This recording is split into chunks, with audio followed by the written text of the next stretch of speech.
নমস্কার, আজকের বিশেষ খবরের শিরোনামে আপনাদেরকে স্বাগতম। আমি আপনাদের হোস্ট শুভায়ন সেন। চলুন দেখে নেওয়া যাক আজকের গুরুত্বপূর্ণ খবরগুলি। চলে আসবো প্রথম খবরে। চিকেন স্নেক করিডোর নিয়ে বড় সিদ্ধান্ত। পশ্চিমবঙ্গ সরকার শিলিগুড়ির গুরুত্বপূর্ণ চিকেন স্নেক করিডোর 120 একর জমি কেন্দ্রের হাতে হস্তান্তরের প্রক্রিয়া শুরু করেছে বলে জানা গেছে। চলে আসবো পরের খবরে। পাকিস্তানে একাধিক স্থানের নাম পরিবর্তন।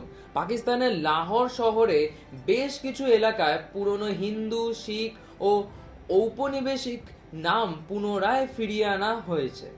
ইসলামপুরা এখন কৃষ্ণনগর এবং বাবরি মসজিদ চক এখন জৈন মন্দির চক। চলে আসবো পরের খবরে। ফলতা উপনির্বাচন থেকে সরে দাঁড়ালেন জাহাঙ্গীর খান। পশ্চিমবঙ্গের ফলতা কেন্দ্রে পুনর্নির্বাচনের আগে তৃণমূল প্রার্থী জাহাঙ্গীর খান নিজের মনোনয়ন প্রত্যাহার করে নিয়েছেন। চলে আসবো আজকে শেষ খবরে। ইমাম ও পুরোহিতদের মাসিক ভাতা বন্ধ পশ্চিমবঙ্গ সরকারের।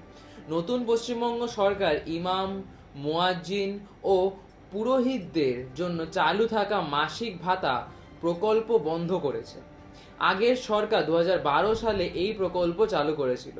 সেই সময় ইমামদের মাসিক 2,500 টাকা এবং পুরোহিতদের 2,000 টাকার ভাতা দেওয়া হতো।